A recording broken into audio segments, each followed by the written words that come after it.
Bonsoir à tous, bonsoir, bienvenue à notre série de conférences Jésus est la réponse. Ça nous fait vraiment plaisir de vous accueillir. Nous avons 4 soirées devant nous. Nous espérons sincèrement que vous serez avec nous tous les soirs. Comme vous le savez, ce soir, c'est une première et nous avons comme orateur invité pasteur Carl Johnson. Nous allons aussi ce soir avoir une capsule santé. Préparé en fait par le ministère Mieux Vivre sur comment surmonter la dépression. Nous aurons un beau témoignage de Madame Chantal Pépin. Nous allons voir comment Dieu a agi dans sa vie. Et nous allons entendre notre chant-thème pour la série, pour nos 4 soirs, qui porte le même titre d'ailleurs, Jésus est la réponse. Mais avant toute chose, je vous propose que nous puissions prier, faire monter une courte prière. Bon Père du ciel, nous te remercions de ta présence. Merci de nous donner ce privilège de nous réunir pendant 4 soirs autour de toi pour entendre des messages édifiants, pour nous fortifier alors que nous vivons des moments difficiles. Seigneur, notre prière, c'est que tu sois au milieu de nous, que tu nous accordes ton esprit, que tu nous édifies, que tu nous fortifies et que tu nous bénisses. C'est notre prière au nom de Jésus.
You every day.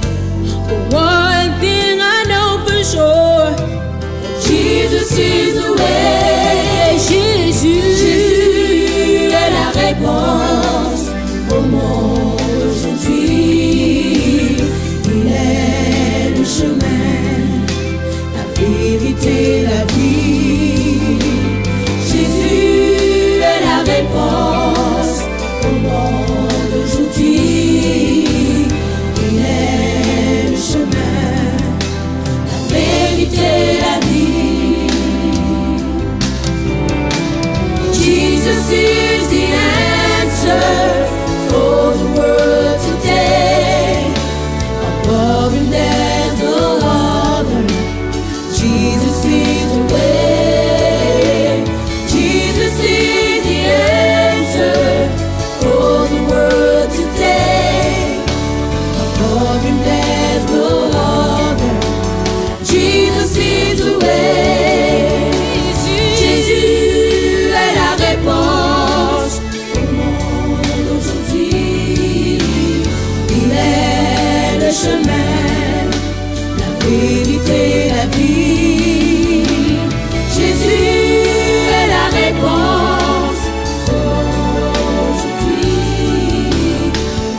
Bonjour tout le monde, ici Chanie et Isabelle pour Mieux vivre vers Jésus. Oui. Bonjour Isabelle. Salut Chanie.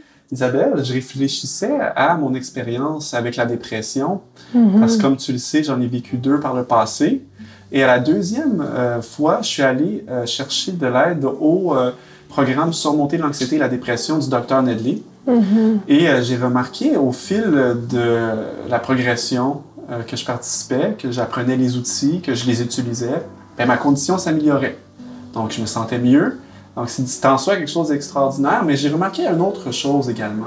C'est que pendant que j'étais en dépression, la spiritualité m'intéressait pas vraiment. J'étais chrétien, mais j'étais pas actif bien dans ma relation avec Dieu. Et alors que je me remettais de la dépression, j'allais mieux. J'ai eu un regain d'intérêt envers la spiritualité. Ça m'intéressait davantage. Ce qui a éventuellement mené à un réveil spirituel. Ma question est la suivante. Est-ce que ce n'était que le fruit du hasard ou y avait-il quelque chose de plus? Bien, tout à fait, c'est une bonne question. Oui, il y avait quelque chose de plus parce que Chanie, depuis plusieurs années, en fait, ça a été prouvé scientifiquement que il y a un lien, dans le fond, entre le lobe frontal. Donc, en faisant toutes ces choses que tu apprenais, ton lobe frontal, tranquillement, allait mieux. Il y avait une meilleure circulation, une meilleure oxygénation de cet endroit-là de ton cerveau. Puis, on sait que le lobe frontal est responsable de la spiritualité, entre autres, de la moralité, de la volonté. Donc, automatiquement, tu avais une meilleure réceptibilité pour ces choses-là, probablement une meilleure motivation, meilleur jugement, meilleur raisonnement. C'est une véritable tour de contrôle. Oui, c'est ça. En fait, ça contrôle toutes les fonctions du cerveau qui sont conscientes. Donc, pas quand on parle quand on cligne des yeux, par exemple, pour respirer ou les battements du cœur, mais tout ce qui est conscient est réellement impacté par l'état du lobe frontal. Donc, c'est vraiment intéressant à savoir, puis c'est de l'information qui est pertinente pour n'importe qui, mais probablement encore plus pour un chrétien qui veut une relation en santé avec Dieu, parce que notre lobe frontal nous permet à ce moment-là de pouvoir mieux étudier la parole. Puis, donc, je trouve que c'est quelque chose qui est super important. Puis d'ailleurs, parlant de la parole de Dieu, si je me trompe pas, on retrouve un passage ou certains passages qui parlent de cette partie de notre corps, justement. Oui, tout à fait. En fait, j'aimerais lire, si je peux le faire maintenant, dans le livre de l'Apocalypse. En fond, c'est le dernier livre de la Bible. Au dernier chapitre, en fait, on parle ici des gens qui sont rachetés, donc sauvés avec Dieu pour l'éternité. Et ça dit, ses serviteurs le serviront et verront sa face et son nom sera sur leur front. Puis ici, quand on parle du nom de Dieu, on fait référence à son caractère. Puis ça dit que son caractère sera sur leur front. Et le front, on sait que le lobe frontal est juste derrière le front. C'est vraiment de cette façon-là, avec notre lobe frontal, que le Seigneur veut communiquer avec nous. C'est par notre intelligence, par notre lobe frontal. Et il veut aussi qu'on ait son caractère pour qu'on puisse vivre avec lui pour l'éternité. Amen. C'est vraiment des choses fascinantes, des choses incroyables qu'on peut découvrir. Puis je pense que s'il y avait quelque chose à retenir aujourd'hui de ce qu'on vient de dire, c'est que l'on souffre de dépression ou non, d'anxiété ou pas, je crois qu'on a tout à gagner à s'occuper de notre santé mentale. Tout à fait. Et plus particulièrement encore de la santé de notre lobe frontal. Oui, optimiser nos fonctions du cerveau, par exemple. Oui, c'est ça. Puis je pense que c'est une invitation aujourd'hui à tous. Hein? On peut parfois penser qu'on n'en a pas besoin, mais au contraire, le plus on prend soin de notre santé physique, mentale et émotionnelle, et le plus ça peut aussi avoir un impact sur notre spiritualité également. C'est ça, tout à fait. C'est un appel et c'est lancé. Oui. Alors peut-être un petit mot juste avant de se laisser aux gens à la maison qui voudraient avoir davantage de ressources vidéo, un peu comme celle qu'on vient de présenter. On a 2 chaînes YouTube, une qui s'appelle Mieux vivre, donc des ressources sur la santé globale, santé mentale, allez nous visiter. Et on a aussi la chaîne Vers Jésus pour du contenu spirituel. Alors un grand merci. Donc 2 invitations sont lancées. Oui, tout à fait. Alors on s'y voit. Prenez bien soin de vous.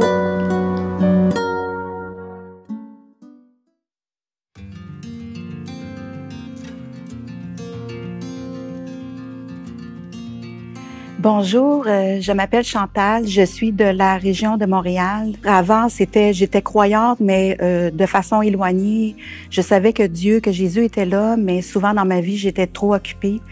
Puis c'est seulement dans des moments de tristesse ou de désespoir que souvent, là, je me rappelais et que là, je me remettais à prier. Donc, et la plupart du temps, quand ça allait bien, mais là, je continuais mes activités. Puis, dernièrement, ces dernières années, j'ai souvent ressenti comme un grand vide, un grand manque. Puis j'essayais comme de combler avec toutes sortes d'activités. Puis c'est quand j'ai rencontré une amie, Nanou, il y a environ 3 ans. Elle était très croyante et puis c'est elle tranquillement qui m'a remise sur le chemin de Dieu, si on veut, mais d'une façon totalement différente.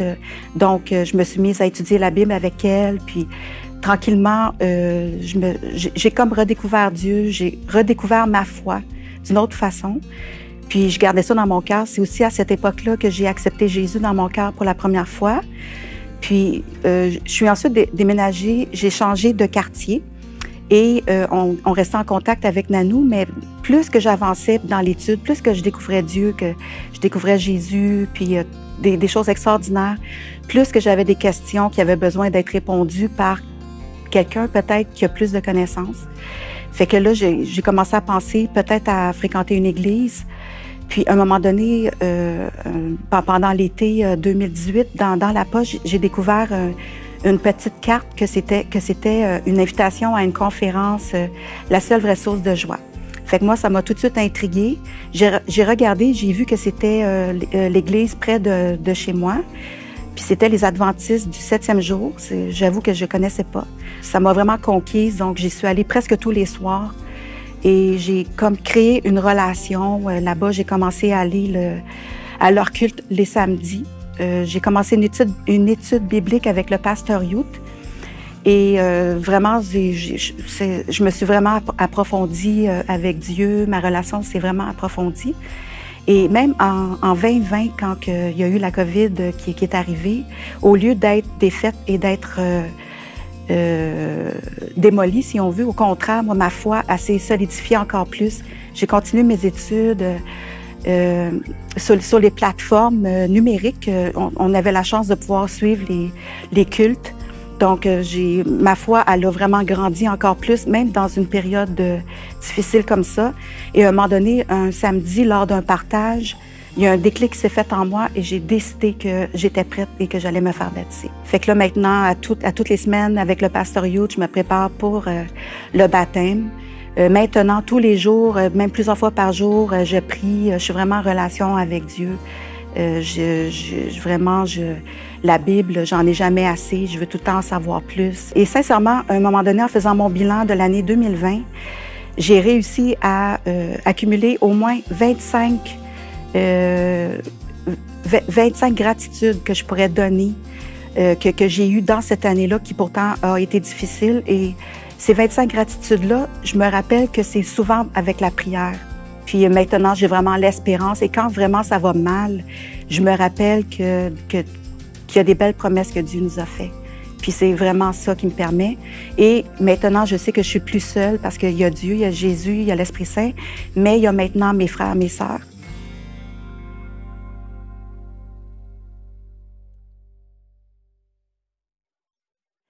Il me fait plaisir et je suis honorée de vous présenter Pasteur Carl Johnson. Pasteur Johnson est originaire de l'île Maurice, pasteur de l'Église adventiste du 7e jour. Il est professeur de théologie à l'université en France. Il a exercé son ministère dans plusieurs régions du globe, vraiment, et c'est un passionné. Pour ceux qui le connaissent, c'est un pasteur qui vulgarise avec beaucoup d'énergie les éléments essentiels de la foi dans des mots simples et contemporains. Il est père de 2 enfants, il est marié à Ariane. Mais juste avant de vous laisser entre ses mains, permettez-moi de vous lire un texte biblique à titre d'introduction pour le sujet de ce soir et aussi pour débuter la série de conférences. Dans le livre des Actes des Apôtres, 1er chapitre, versets 6 à 8. Alors les apôtres réunis leur demandèrent: « Seigneur, est-ce en ce temps que tu rétabliras le royaume d'Israël? » Il leur répondit: « Ce n'est pas à vous de connaître les temps et les moments que le Père a fixés de sa propre autorité. Mais vous recevrez une puissance, le Saint-Esprit, survenant sur vous, et vous serez mes témoins à Jérusalem, dans toute la Judée, dans la Samarie et jusqu'aux extrémités de la terre. Bonsoir ou bonjour, tout dépend à quelle heure vous écoutez cette intervention. Je suis très heureux de vous savoir à l'écoute et je vous salue très respectueusement, très fraternellement. Je pense bien sûr, avec une certaine joie, à toutes ces personnes que j'ai connues lorsque j'étais pasteur dans la province du Québec, notamment à Saint-Léonard, Laval, Saint-Hubert, les églises de la Mauricie, et aussi en Ontario, à Hawkesbury, l'église d'Ottawa et de Gatineau.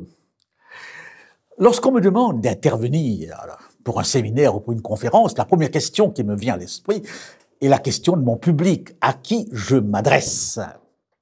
Et suivant le titre, ce public prend une coloration différente.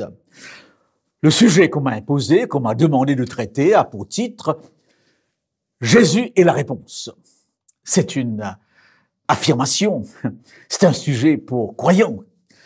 Et je me suis demandé, mais est-ce que je dois expliquer aux croyants que Jésus est la réponse alors qu'ils y croient déjà? Je crois que je vais surtout les confirmer dans cette croyance, apporter peut-être un éclairage. Mais si je présentais le sujet sous une autre forme, Jésus est-il la réponse? Alors là, je me retrouve avec un public en recherche peut-être, un public différent. Ce public de la France où je travaille actuellement, qui n'a pratiquement aucune connaissance de ce que Paul appelle des alliances. Étrangers aux alliances, étrangers aux textes bibliques, au fondement même de la religion chrétienne. Et Paul dira même qu'ils sont étrangers à la vie de Dieu, à la vie de l'esprit. Public sécularisé, public déchristianisé, mais qui quand même est traversé par des questions existentielles. Où allons-nous? D'où venons-nous? Qu'y a-t-il après la mort? Pourquoi la souffrance? Comment atteindre le bonheur?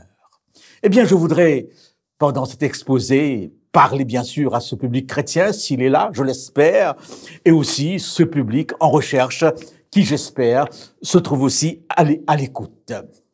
Permettez-moi de vous rappeler une chanson des années 60. C'était l'époque des hippies. Ceux de ma génération s'en souviennent. Cheveux en désordre, jeans délavés, troués, chemises bariolées à fleurs ou de couleurs vives.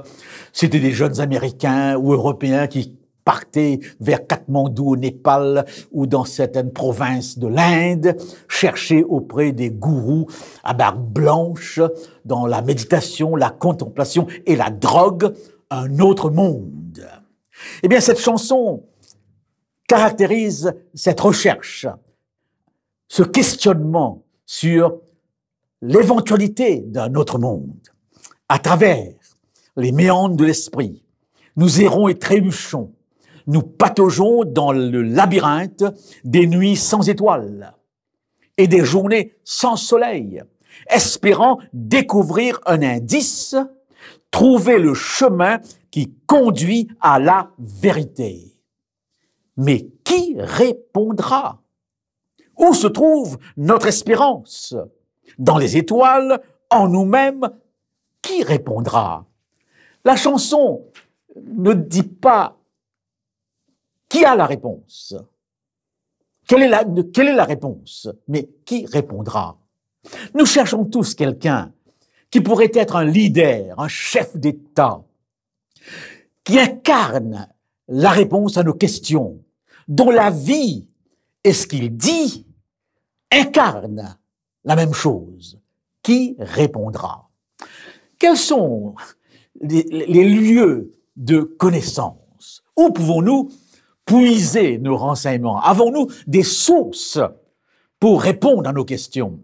André Comte-Sponville est un philosophe très médiatisé en France. Et dans son livre « Morale sans fondement », Il nous explique que nous pouvons interroger l'histoire, mais l'histoire est changeante. L'histoire, c'est l'homme lui-même qui la fabrique. Donc, on ne peut pas espérer grand-chose. On peut interroger la science, mais la science nous dit peut-être le comment des choses, mais ne répond pas au pourquoi des choses. Nous pouvons interroger la nature, mais elle est amorale. Il y a des Covid qui circulent dans cette nature. Il y a des roses sur les rosiers, mais aussi des épines. Elle est amorale. On peut interroger l'homme, mais il est tellement médiocre. On peut s'attendre au pire avec lui. Alors donc, suivant le philosophe, tous les chemins sont sans issue. Et je peux comprendre cette remarque de Pierre, cette question de Pierre dans le chapitre 10 de l'Évangile selon Saint Jean. Vous avez cet épisode où Jésus fait un discours sur le pain de vie, sur son sang qui est aussi la vie, et il dit cette phrase étrange: « Mangez mon corps, buvez mon sang ». Les Juifs n'ont pas compris ce qu'il voulait dire. Ils se sont mis à l'abandonner. Alors Jésus se tourne vers ses disciples et il dit: « Est-ce que vous aussi, vous ne voulez pas partir ?» Et Pierre qui répond: « Non, tu as les paroles de la vie. Nous t'avons connu, nous t'avons entendu. À qui irions-nous? Tu as les paroles de la vie. Les paroles qui font exister, qui donnent un sens à l'existence. » Je ne sais pas comment vous l'avez vécu, comment vous le vivez, ce Covid actuellement au Canada. Tous les gouvernements s'entourent d'un conseil scientifique. C'est la même chose en France. Mais comme l'écrit Bernard-Henri Lévy, un autre philosophe, ce virus rend fou. On a vu des scientifiques devenus fous, dans la mesure où ils se contredisent, ils s'invectivent, s'insultent même, que ce soit sur le masque, que ce soit sur les vaccins, que ce soit sur les mesures de précaution. On a entendu tout et son contraire, au point de ne pas savoir si la science est capable de nous dire les choses clairement. Edgar Morin, un sage, n'est-ce pas, un sage du ciel français, il a 99 ans, et il écrit ceci: « La science a été légitimement convoquée par le pouvoir pour lutter contre l'épidémie. Or, les citoyens d'abord rassurés ont été confrontés, surtout à l'occasion du remède inattendu du professeur Raoult, à des avis médicaux différents et même contraires. Des citoyens mieux informés ont aussi découvert que certains grands scientifiques entretenaient des relations d'intérêt avec l'industrie pharmaceutique, dont les lobbies sont puissants auprès des ministères. Le Covid nous a fait comprendre que la science n'est pas un répertoire de vérité absolue. Ces théories sont biodégradables sous l'effet de nouvelles découvertes. » Donc, la science n'a pas toutes les vérités. Laissez-moi vous lire ce texte de Bertrand Russell, qu'on considère comme étant le père de l'athéisme moderne. Est-ce que l'évolution, qui est la seule théorie enseignée de la primaire à l'université, nous apporte des réponses sur le sens de l'existence? Oui, dit-il, l'homme est le produit de causes n'ayant aucune prévision du but qu'elles poursuivent. Son origine, son développement, ses espoirs et ses craintes, ses amours et ses croyances ne sont que le résultat de l'assemblage fortuit des atomes. En d'autres mots, nous sommes que des paquets de neurones, comme le dit Francis Crick, eh bien, le père de l'ADN. Aucun enthousiasme, aucun héroïsme, aucune intensité de la pensée ou sentiment ne peuvent conserver la vie individuelle au-delà de la tombe. Le texte est un peu long, je le raccourcis. Et cet homme de science nous fait comprendre qu'on n'a rien à attendre, sauf le désespoir. Et il dit à la fin, c'est seulement sur l'échafaud de ces vérités, c'est seulement sur le fondement d'un désespoir absolu que l'âme humaine pourrait dorénavant bâtir un lieu d'habitation. Donc, on n'a pas beaucoup de choses à attendre de la science. L'évolution, semble-t-il, n'a aucune finalité, aucun dessein. Alors, où chercher des réponses? Où chercher des réponses? Et nos questions traduisent en profondeur des besoins. Nous voulons des explications à ces besoins. Laissez-moi très rapidement vous faire un panorama de ces besoins. Premièrement, le besoin d'un amour durable, le cri d'un amour durable. Farrokh Bulsara, alias Freddie Mercury, est très connu. On l'a vu dans sa chambre, dans une chambre d'hôtel à Londres, mort dans son vomi, soit de sida, ou il s'est suicidé. We will rock you. We are the champions. Ce sont ces tubes les plus connus. Eh bien, lorsqu'il a dédicacé son dernier album, The Miracle, il dit ceci. On peut tout posséder et demeurer l'homme le plus seul sur la terre, et c'est bien là la plus cruelle des solitudes. Et il nous explique qu'il a tout eu dans sa vie. L'argent lui a procuré tout, absolument tout, sauf un amour durable, le sentiment d'être aimé. Et voilà cet homme, eh bien, qui règne sur un univers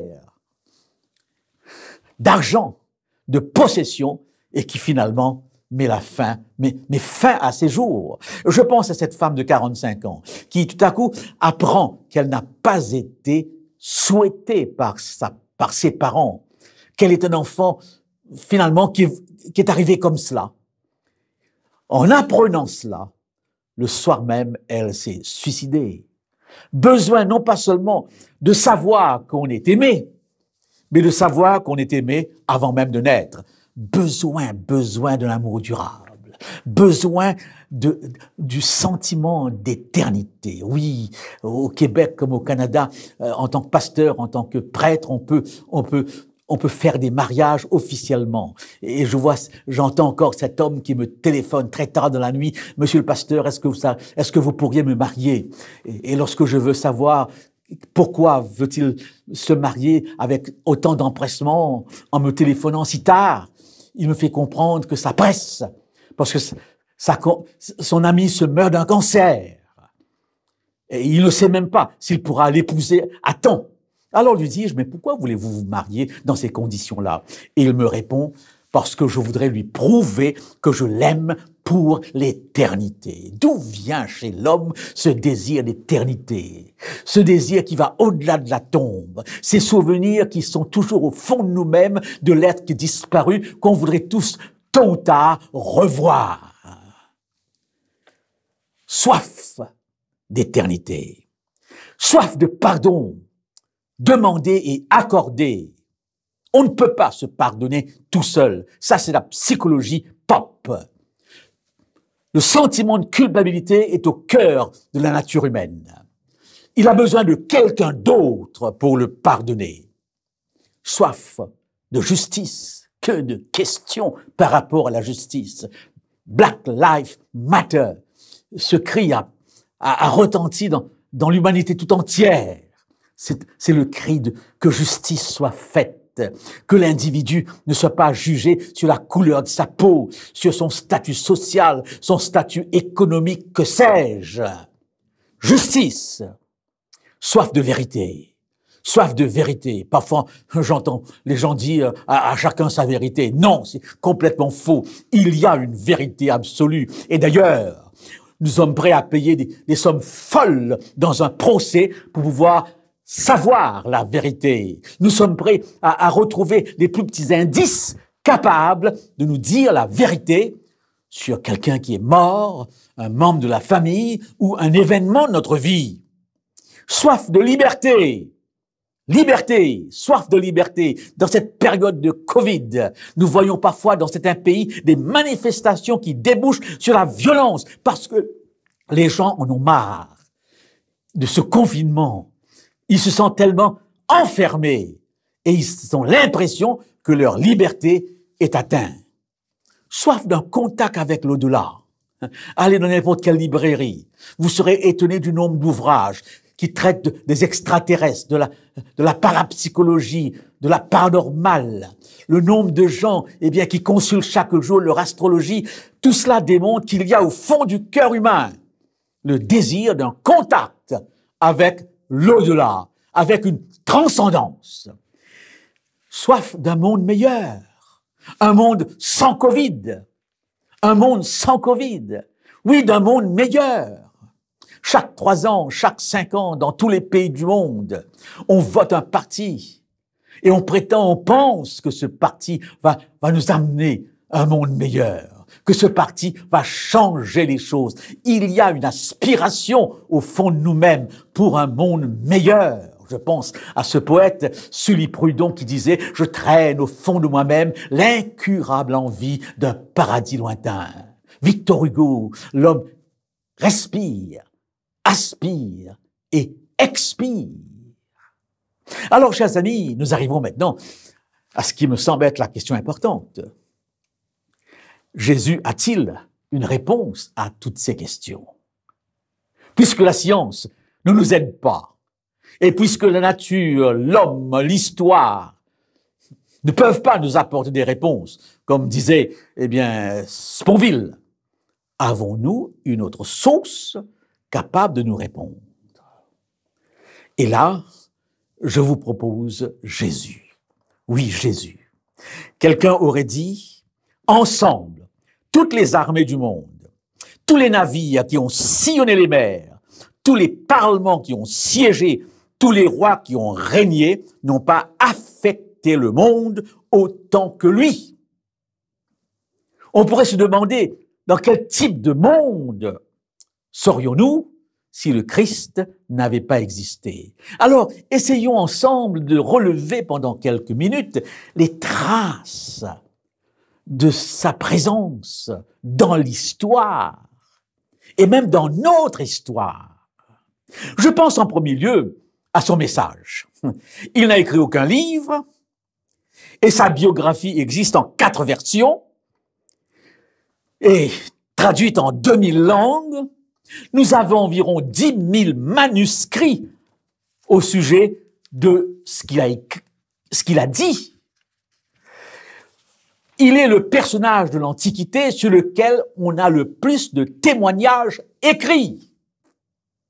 Il y a bien des personnages dont on ne discute pas l'authenticité, l'historicité. Mais paradoxalement, on met en doute la personne du Christ alors que à son sujet, on a des témoignages en n'en plus finir. C'est un personnage historique, il n'y a aucun doute à ce sujet. Suétone en parle, Pline le Jeune en parle, des auteurs romains, des auteurs juifs comme Joseph Flavius en parle, le Talmud en parle, le Coran en parle. Eh bien oui, son message. Et là, je vous fais remarquer quelque chose de très important. Les sociologues vous disent qu'il faut au moins 20 ans pour qu'un concept, pour qu'un message puisse, une idée puisse passer de l'université, du cerveau du philosophe qui émet cette idée au peuple. 20 ans pour que cette transition ait lieu, pour qu'une idéologie devienne populaire. Jésus a vécu 33 ans et son ministère public se limite à 3 ans.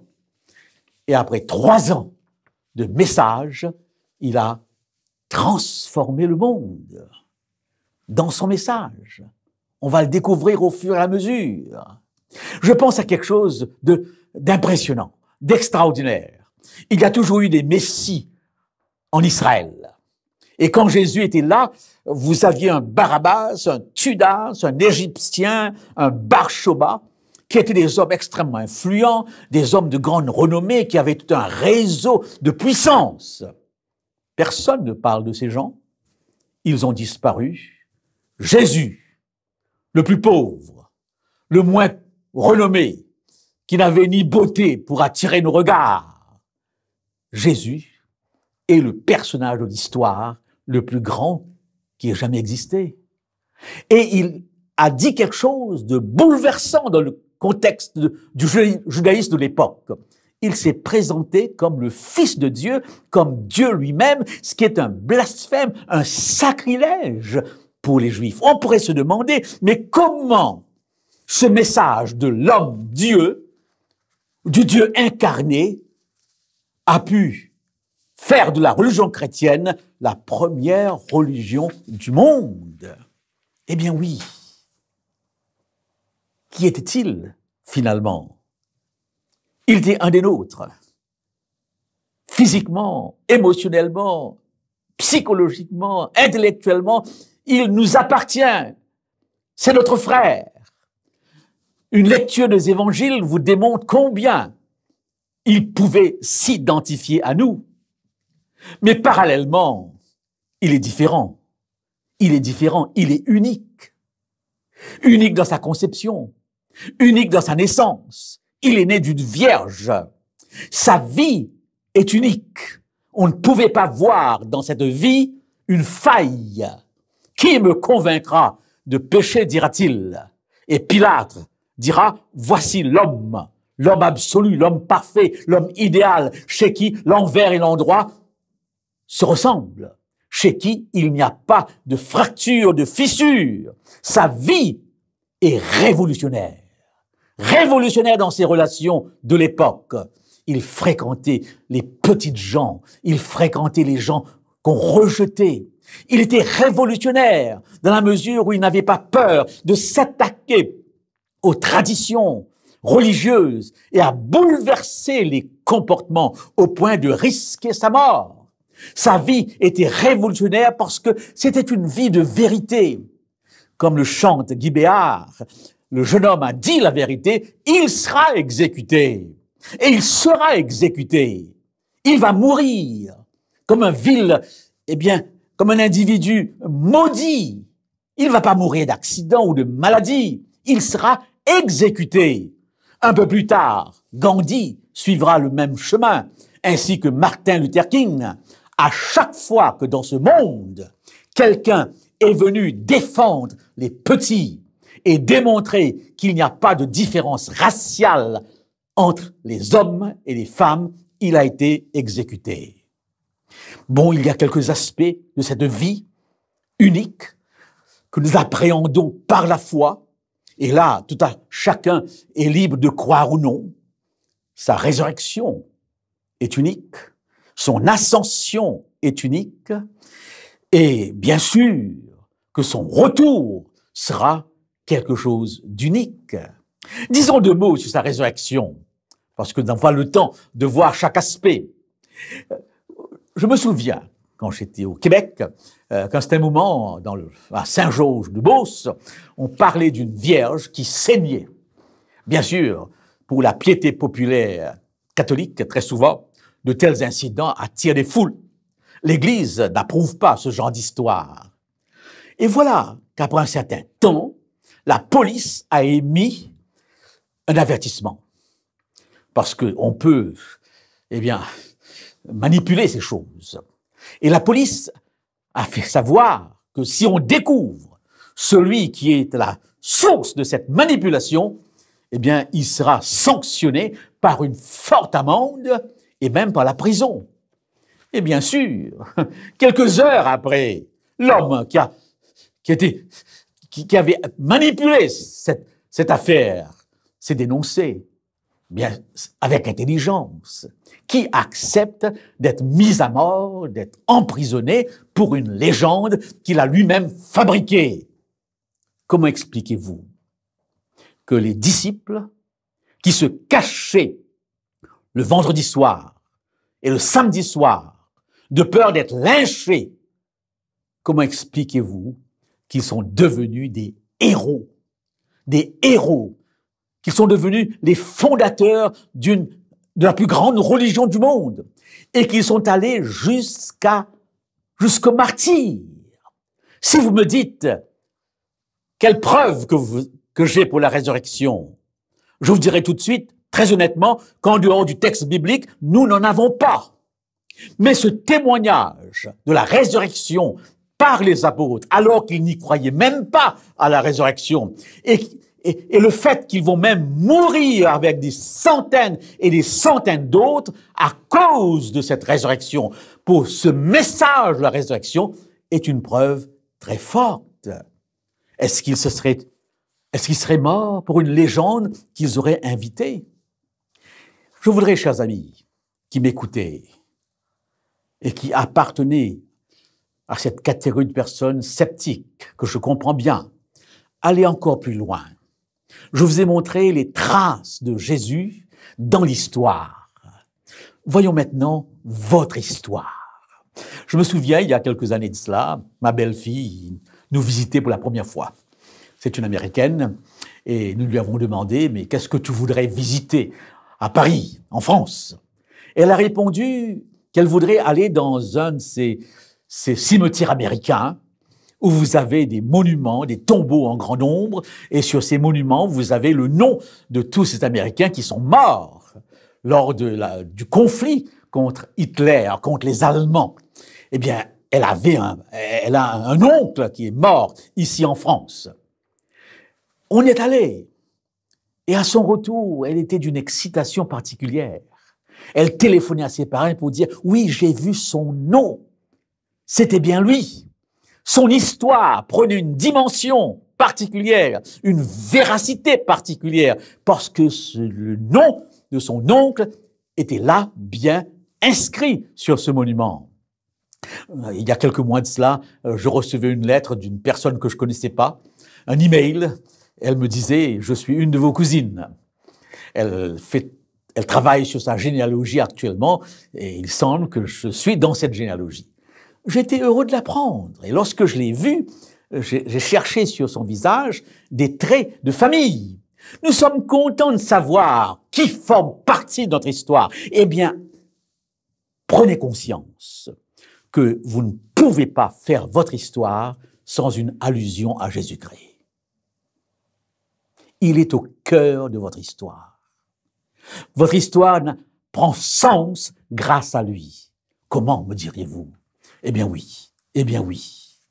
Le calendrier européen, qui est un calendrier universel, ce calendrier part de Jésus-Christ. Il y a cette parenthèse avant et après Jésus-Christ. Je suis né le 17 mars 1945. Comment lire ces chiffres? Tout simplement en ajoutant avant et après Jésus-Christ. Si vous enlevez ce avant et après, ces chiffres n'ont aucun sens. Vous pouvez donc ne pas prendre cela en considération, mais vous ne pouvez pas ignorer que votre histoire prend un sens grâce à Jésus-Christ. C'est ce que Frédéric Lenoir, sociologue des religions, dit. L'élément essentiel de la vie sociale, notre calendrier, est calqué sur la naissance de Jésus-Christ. Celle-ci sert de critère unique de datation des événements de l'histoire, mais aussi de la vie courante de chaque individu. Maintenant, suivez-moi de près. Si vous êtes en infraction, si vous avez commis un crime, si vous êtes juridiquement poursuivi, et qu'on vous donne un choix, soit vous faites face à votre procès en Chine, dans les pays islamiques, en Inde, en Birmanie, ou alors au Québec, au Canada, dans une ville de l'Amérique du Nord ou d'Europe. Qu'est-ce que vous choisirez? La Chine, l'Inde ou l'Amérique du Nord, l'Europe? Je ne pense pas que j'ai besoin de deviner votre réponse. Pourquoi? parce que vous êtes plus ou moins assuré, bien que ce soit pas absolu, que si vous êtes jugé sur un territoire occidental dont les racines sont chrétiennes, vous aurez droit à votre dignité humaine. Vous aurez droit au fait que la vie est sacrée. Vous aurez droit au fait que vous êtes un individu à part entière, un membre de l'humanité. Vous aurez droit à la liberté et aux droits de l'homme. Toutes ces qualités sont des qualités d'inspiration chrétienne. Il n'y a aucun doute à ce sujet. Bien sûr qu'on n'y pense pas. On vit dans des pays de racines chrétiennes sans se rendre compte. Lorsque le christianisme se développe dans l'Empire romain, ce message est un corps étranger. On ne connaît pas ce que c'est que la dignité humaine chez les Romains, aussi bien que chez les Grecs. Le système social est très hiérarchique. L'esclave est une chose. Et la liberté non plus n'existe pas. On est sous le contrôle du destin des dieux. Tout ce message, si présent dans les pays occidentaux, nous viennent du christianisme. Donc vous jouissez d'un monde dont les racines sont chrétiennes. Votre histoire part de Jésus-Christ et toutes vos valeurs partent de Jésus-Christ. J'entendais hier, à ma stupéfaction, le ministre de la Justice déclarer en France, alors qu'on discute beaucoup sur le séparatisme, que la loi de l'État laïque est au-dessus de la loi de Dieu. Quelle aberration! Quelle aberration! Les valeurs laïques sont inspirées de la Bible. Même le principe de laïcité, à César ce qui est à César, à Dieu ce qui est à Dieu, est un principe qui nous vient directement d'une parole de Jésus. Alors donc, j'ai essayé déjà là, avec ces deux éléments, votre histoire, votre date de naissance et les valeurs chrétiennes, de vous montrer les traces du message du Christ. Je peux vous donner toutes sortes d'informations sur une chaise, mais pour saisir, pour comprendre la solidité de la chaise, il faudrait vous asseoir dessus. Et ensemble, nous sommes mis à nous asseoir sur des faits historiques, démontrant que si nous disons qu'il a la réponse, eh bien, il y a une crédibilité derrière cette déclaration. Touchons maintenant encore les choses de plus près. L'homme a besoin de Dieu. Il se peut qu'il ait anesthésié cette question, que ce sentiment chez lui est aseptisé, surtout dans le monde occidental sécularisé. L'idée de Dieu existe depuis que le monde existe. Et jusqu'à l'heure, cette idée n'a pas disparu. Certains sociologues disent même qu'il revient en force. Il y a chez l'homme 5 besoins fondamentaux. Premièrement, le besoin d'adoration. Oui, le besoin d'adoration. C'est Dostoïevski, écrivain russe, qui dit ceci: l'homme a besoin d'adorer. Il a chez lui un besoin de l'infiniment grand. S'il ne découvre pas cet infiniment grand en lui, il recherchera cet infiniment grand ailleurs. Mais il a besoin de projeter sur quelqu'un d'autre ce sentiment. C'est ainsi que Simone Weil va dans le même sens. Soit il adore Dieu, ou il adore autre chose. Et des êtres humains comme lui. Nous sommes remplis de Dieu dans cette société déchristianisée. Dieu du stade, Dieu du petit écran, Dieu du grand écran, Dieu de la mode, Dieu de l'argent, Dieu des dictateurs. Nous sommes entourés de divinité. Le besoin d'adoration est fondamental chez l'homme. Il a besoin d'un Dieu visible. C'est Job, dans l'Ancien Testament, qui dit « As-tu des yeux de chair? Vois-tu comme un homme voit? Entends-tu comme un homme entend ?» Oui, il a besoin de savoir si ce Dieu lui est proche, s'il est visible. Toutes les religions non chrétiennes sont remplies de représentations de Dieu. 33 millions dans l'hindouisme. Et même les religions les branches chrétiennes les plus fortes, catholicisme, orthodoxe, que sais-je, n'arrivent pas à se défaire d'une représentation de la divinité, alors que le commandement dit « tu ne te feras point d'image taillée ». Même l'islam, qui prétend être la religion sans représentation, fait du Coran un livre incréé comme Dieu. Eh bien oui, cela démontre combien le besoin de voir Dieu sous une forme ou sous une autre est un besoin profond. Un Dieu visible, un Dieu à son image, un Dieu proche, un Dieu où il peut s'identifier. Le christianisme est la seule religion à vous présenter un tel Dieu qui sauve et qui est capable de nous sauver de la mort.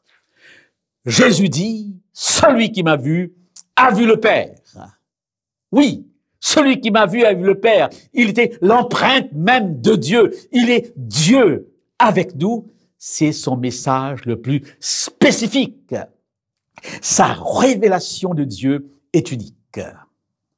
Sa relation avec Dieu est unique. Une relation sans faille. Voilà, chers amis, un tour d'horizon. Et je vous invite à y réfléchir.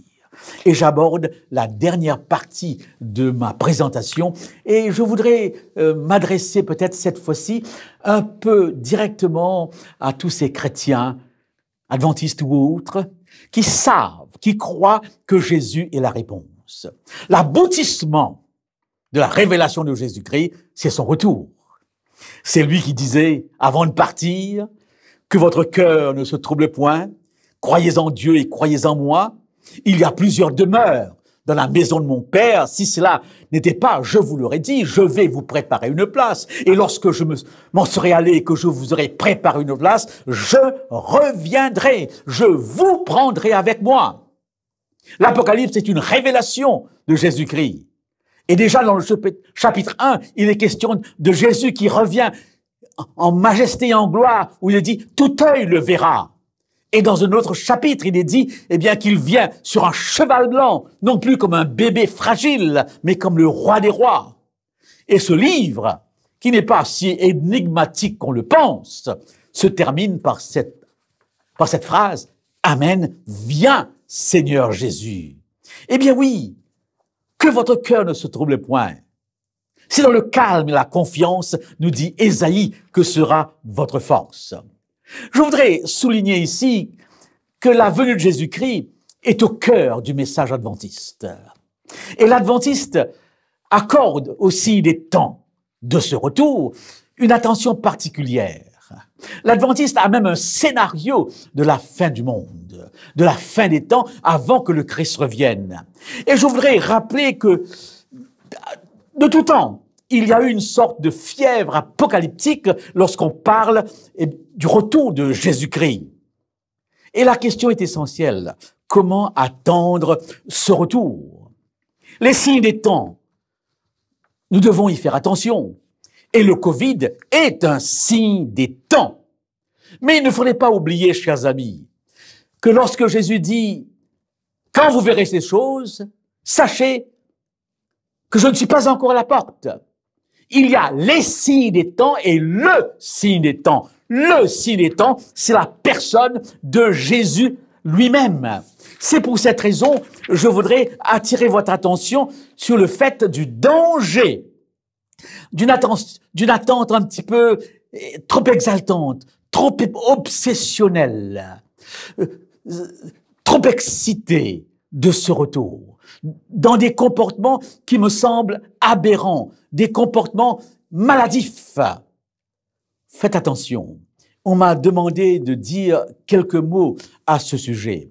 Faites attention parce qu'il y a psychologiquement une déformation que nous appelons dissonance cognitive. Dans la mesure où nous avons un scénario préétabli, nous essayons par tous les moyens de chercher dans l'actualité ce qui colle à ce scénario.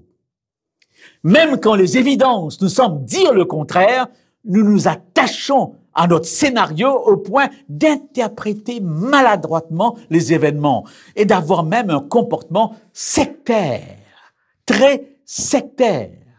C'est ainsi, par exemple, et là je m'adresse, comme je l'ai dit, à la communauté croyante adventiste, mais dans cette communauté, vous avez une personne dont les écrits sont considérés comme étant d'une importance particulière. Son nom est E.G. White. Et elle aurait fait allusion aux villes de son temps et aux villes d'une manière générale. Et elle a un passage ou des passages où elle dit « Fuyez les villes ». Et de tout temps, nous avons eu des gens qui, au premier signe des temps évidents, semble-t-il, eh bien, ont tout vendu pour aller vivre dans la campagne.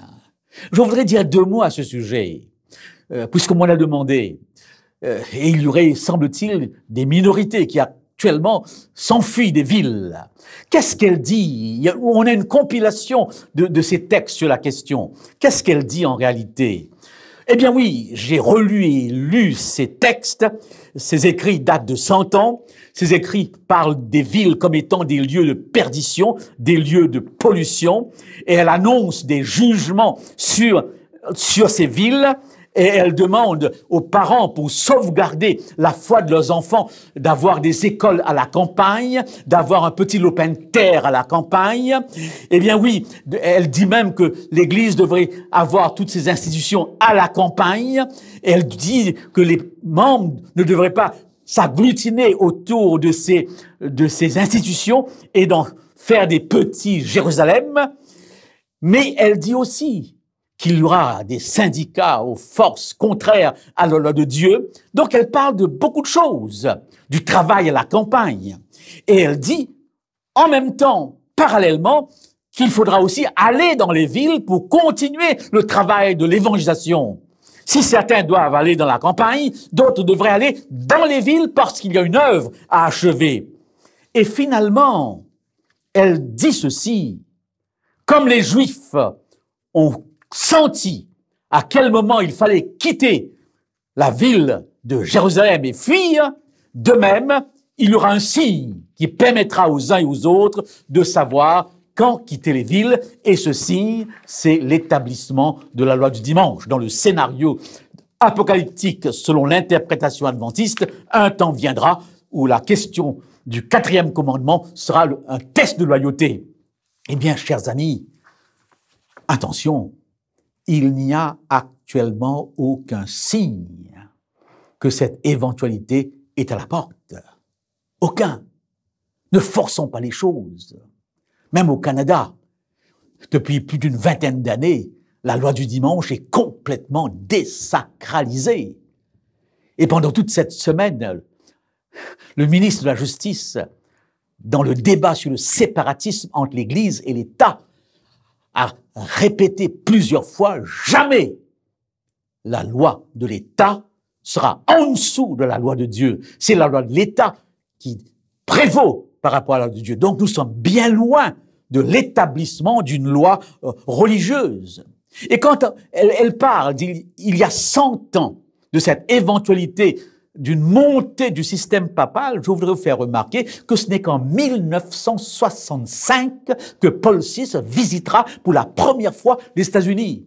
Et que ce n'est qu'en 1984 que des liens diplomatiques seront établis entre le Vatican et les États-Unis. Et lorsque le président Kennedy est nommé premier catholique aux États-Unis, certains se sont dit, ce sera le jouet du Vatican.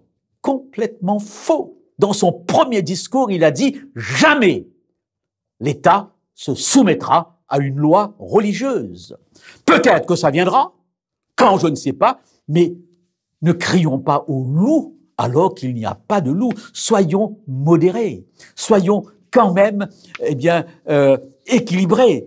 Je fais tout simplement quelques remarques pour terminer cette petite parenthèse. De tout temps, les villes ont été des lieux de perdition. Mais lorsqu'elle parle des villes en son temps, il y a 100 ans de cela, comme si ces villes étaient déjà sur le modèle de Sodome et Gomorrhe, je suis pas très à l'aise. Je vis à Paris, j'ai vécu à Montréal, j'ai vécu à Trois-Rivières, et je n'ai pas encore senti l'impression que j'étais à Sodome et Gomorrhe, tel que la Bible le présente et qui devait devrait être frappé. Rappelons aussi très clairement que tous les systèmes de gouvernement ne sont pas les mêmes. Et dans certains pays actuellement, on n'a même pas le droit d'avoir une école d'église à la campagne. Et que le système syndical n'est pas le même partout. Ne faisons peut-être pas, d'un contexte, une universalité. Il faudrait prendre tout ça en considération avant de tirer des conclusions. Chers amis, soyons clairs, et je voudrais passer ce message. Pourquoi une excitation exagérée? Pourquoi des craintes exagérées? Si nous avons intégré ces principes bibliques, ces réponses de l'Évangile, que nous sommes déjà sauvés en Jésus-Christ. Qu'en Jésus-Christ, le royaume à venir est déjà présent dans nos cœurs. Qu'avec Jésus-Christ, nous vivons déjà les promesses du royaume à venir. En d'autres mots, qu'il vienne demain, qu'il vienne plus tard, cela ne dérange absolument pas parce qu'au fond de moi, je vis déjà dans l'ambiance de ce retour. C'est ainsi que Paul disait, Christ est ma vie, la mort m'est un gain. Si je vis, c'est Christ qui vit en moi. Et la foi, dans cette perspective, nous invite au calme, nous invite à ne pas nous troubler excessivement. C'est dans le calme et la confiance que sera votre force.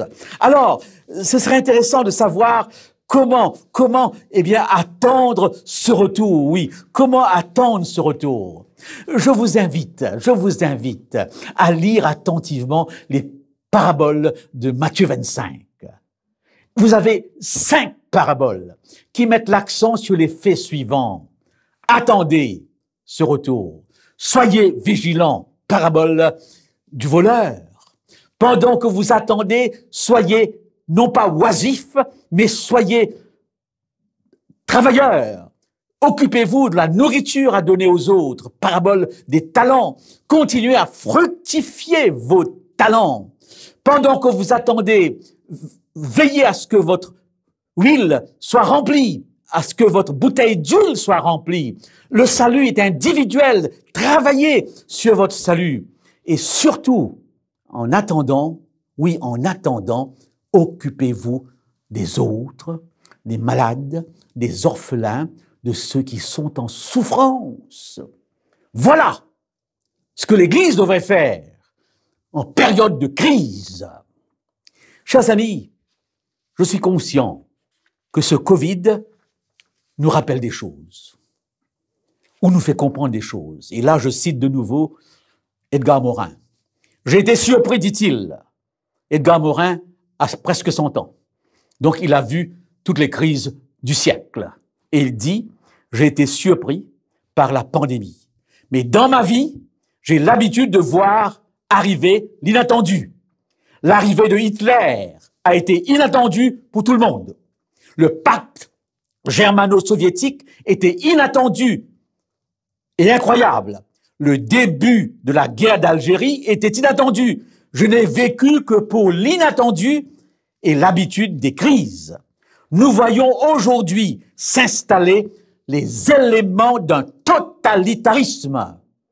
Le Covid et la façon dont on y fait face dans les pays de liberté, dans les pays de démocratie, démontrent que les éléments du totalitarisme s'installent.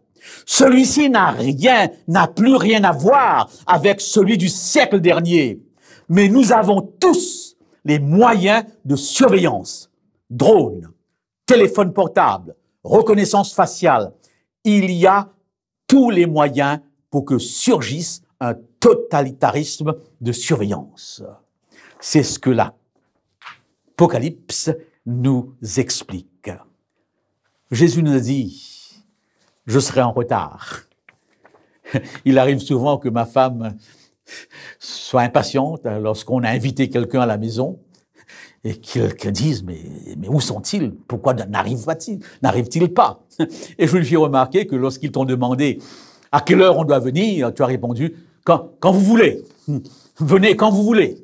Et maintenant, tu t'impatientes? Eh bien oui, pourquoi sommes-nous impatients?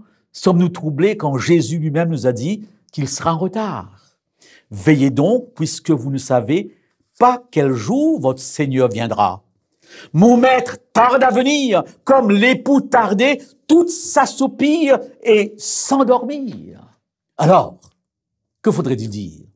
Il reviendra un jour. Quel jour? Le jour que Dieu a déterminé sans votre volonté. Le jour que Dieu a choisi dans son temps à lui.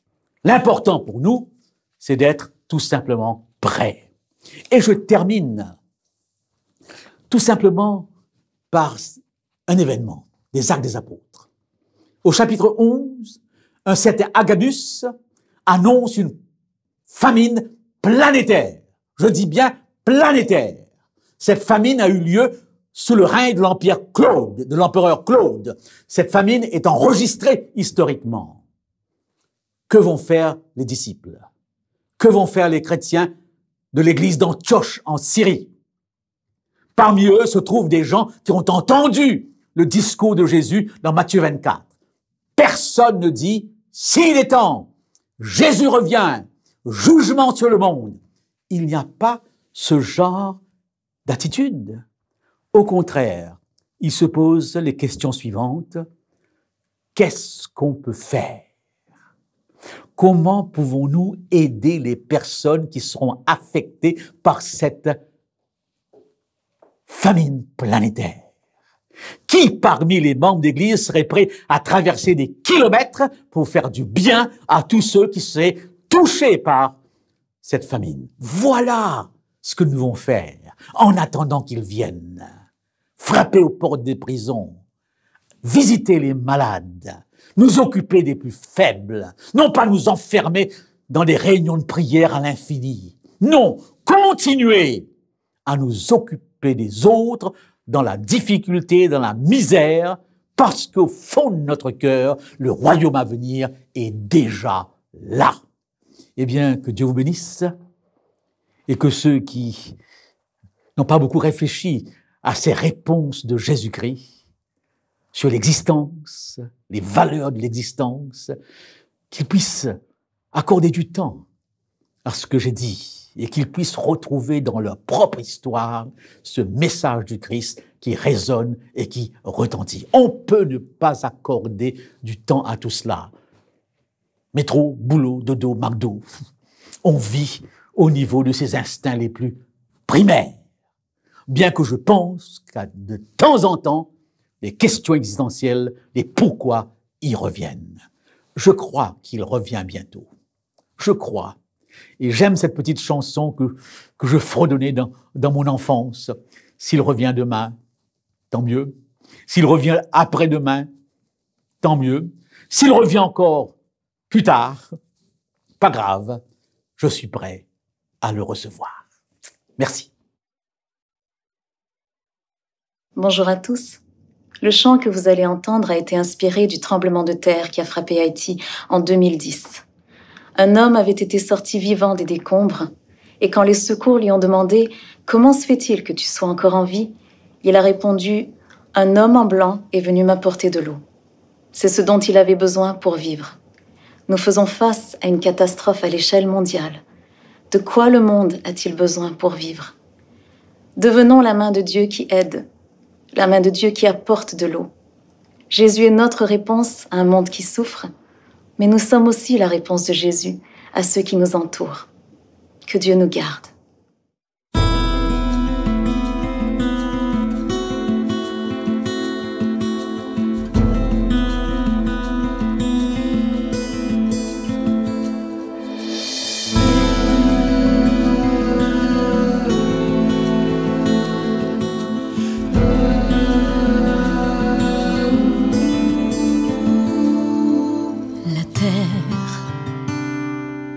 On dirait que c'est arrêté, la terre, devant le désespoir et la misère de cette ville qui s'envole en poussière. terre, une prière s'est élevée au-delà des frontières, cherchant une âme toujours prisonnière et qui respire encore sous les pierres. Une prière, donne-lui de l'eau, il est là depuis longtemps. Donne-lui de l'eau,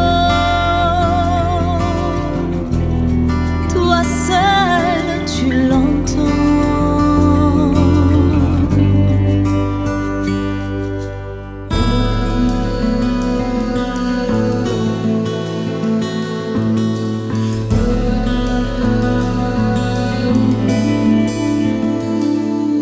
Ce chant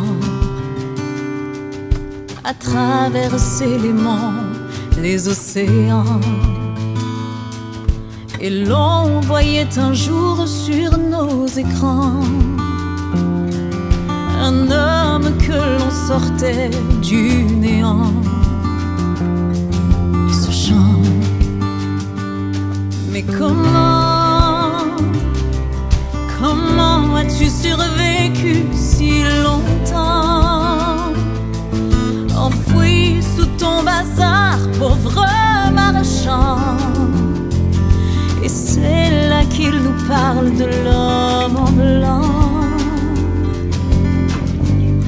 Il m'a donné de l'eau, il venait de temps en temps me donner de l'eau, vêtu d'un manteau blanc. Il m'a donné de l'eau, et si je suis vivant, c'est par cette eau de l'homme en blanc. L'homme en blanc est peut-être un simple passant, mais pour le survivant, c'est le tout-puissant. Et l'eau de la vie qu'il répand, il nous la donne aussi depuis longtemps. Donne-nous de l'eau, une lueur dans le néant.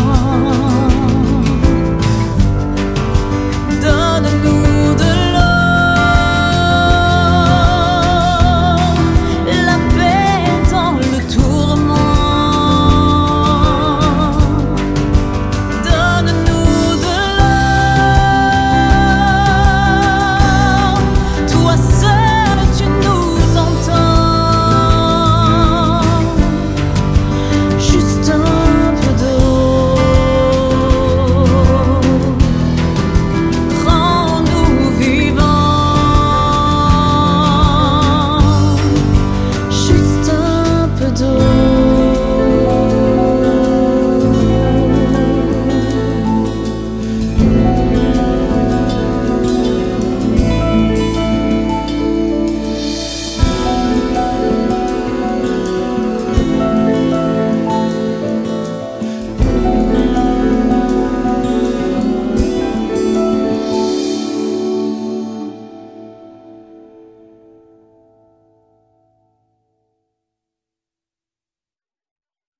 Un grand merci à Pasteur Johnson pour ce beau message. Un grand merci également à Shirley, sa fille, pour le chant que nous avons entendu. Nous vous donnons rendez-vous demain soir, 7 heures, pour la deuxième soirée de notre série de conférences. Nous recevrons comme orateur invité Dr. Neil Nedley, qui va nous parler bien sûr de la santé mentale et comme quoi que Jésus nous aide à garder une bonne santé mentale. Juste avant de nous quitter, je voudrais vous souhaiter une bonne soirée, Et bien sûr, nous allons faire monter une courte prière vers l'Éternel. Bon Père du ciel, merci, merci pour ce bon message. Notre prière ce soir, c'est que nous puissions rester en communion avec toi.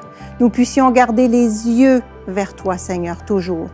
Garde-nous dans l'unité, fortifie-nous et rends-nous capables de te servir malgré les événements.